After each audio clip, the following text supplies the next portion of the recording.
And now, your forecast first from the CBS 17 Storm Team.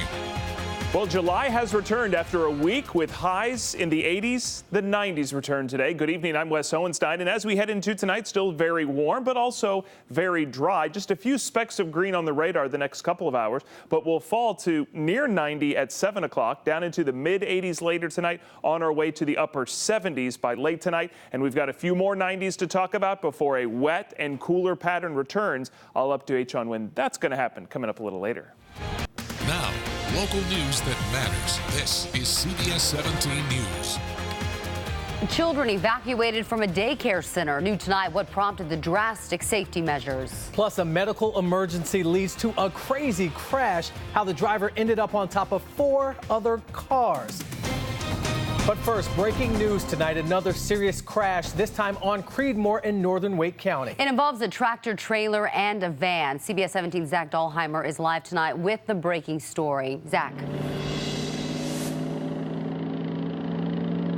Yeah, we're at the intersection of Creedmoor and Mount Vernon Church Road, where you can see it's still a very active scene. 4 vehicles involved, one of which catching fire, causing all of this and Creedmoor to be shut down. You can see behind us here what looks like a crew there working to try and get what was an overturned vehicle way down the distance that was flipped over on the side of northbound Creedmoor. Now let's go and find out what we know about this so far. First, we heard of this just after 2:30 this afternoon. Check out this closer look of the vehicle flipped over on the side of the road earlier this afternoon.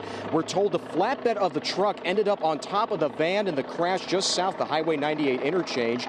Crews also had to rescue people who were trapped in this wreck. A Duke Life Flight helicopter was dispatched to the scene but was later canceled.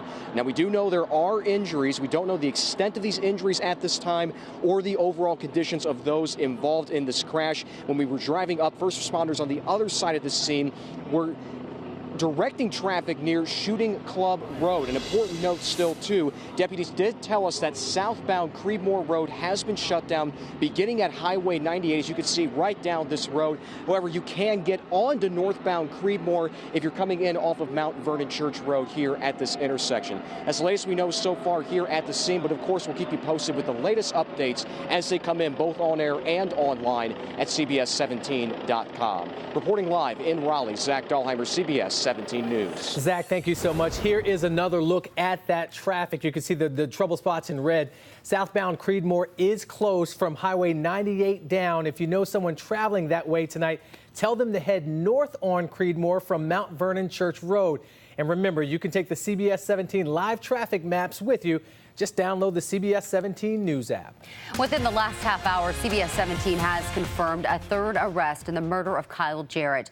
Harnett County deputies arrested 17-year-old Leandre Gay for first-degree murder and second-degree kidnapping. 2 other teens are also charged in Jarrett's death.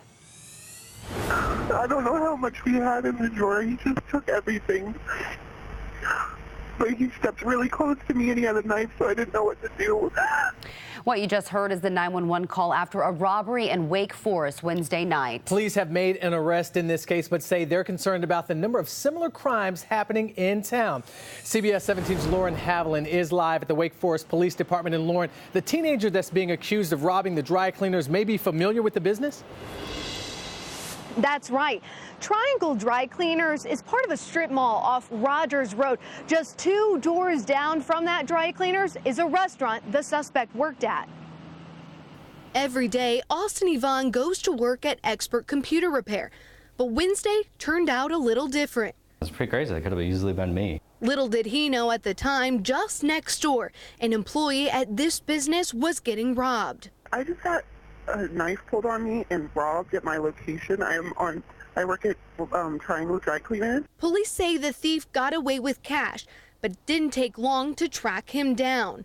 Investigators confirm Antonio Diggs works in the same shopping center. He's charged with robbery with a dangerous weapon. Police say the 18-year-old does not match the description of the man that robbed this McDonald's Sunday morning. It's very disappointing and disheartening. From July to December of 2017, there were no armed robberies in town. But since February of this year until now, there have been 4 2 of them happening just this week. Wake Forest is experiencing a lot of growth, and so unfortunately with growth you see these incidents happen more often, and so that's why it's important for us all to be vigilant. Yvonne says while they do have surveillance cameras installed, it may not be enough. Do we want to start having weapons in the shop? Do we want to, take precautions with where the money is?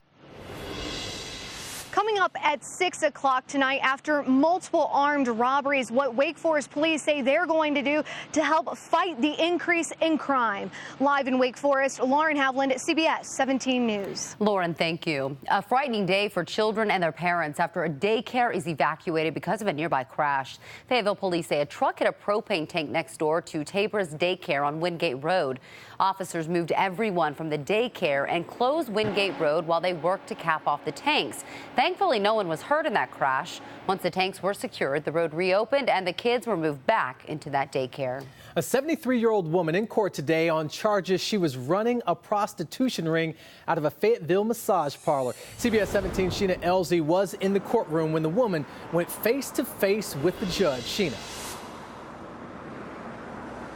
Well, when that woman faced the judge, she looked confused, like she had no idea why she was here and charged with running that prostitution ring out of a massage parlor. 73-year-old Dow Ty Holly had this look on her face in court. But according to court documents, she knew what was going on inside the Red Rose studio in Fayetteville. The ads out front of the business on Cliffdale Road have pictures of someone getting a massage, but police say Holly was running a prostitution ring out of the business. Workers nearby say they knew something was wrong. And I asked a couple of times, hello, what kind of business you out there or something. They never answered me back. He looked like kind of scared to answer. Now, this woman, Angel Ming Lin, was also charged a couple weeks back for the same thing, prostitution out of Red Rose Studios and 2 other locations.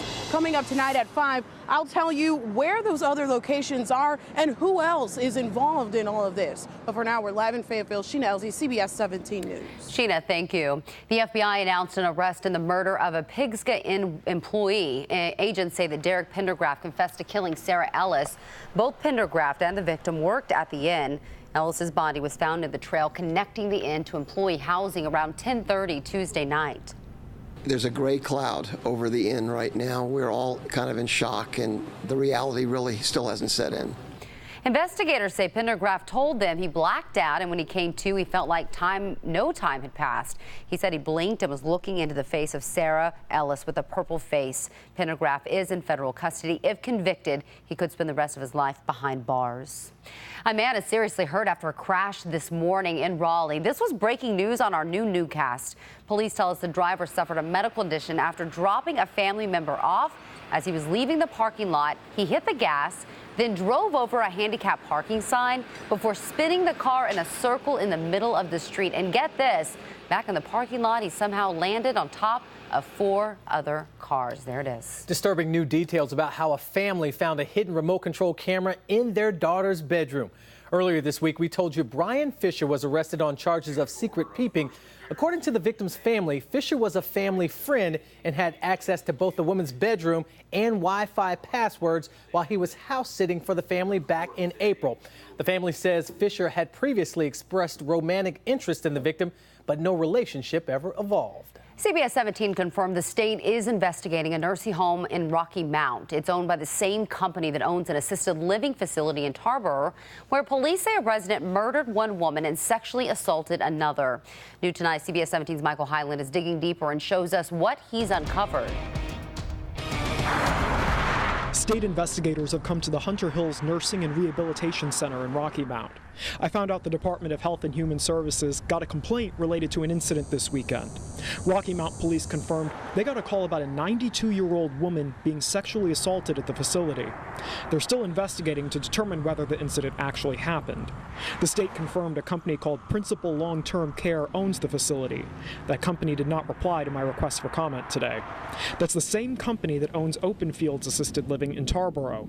Just last week, the state revoked that facility's license. Tarboro police arrested this man, Trenneth Pace, earlier this year.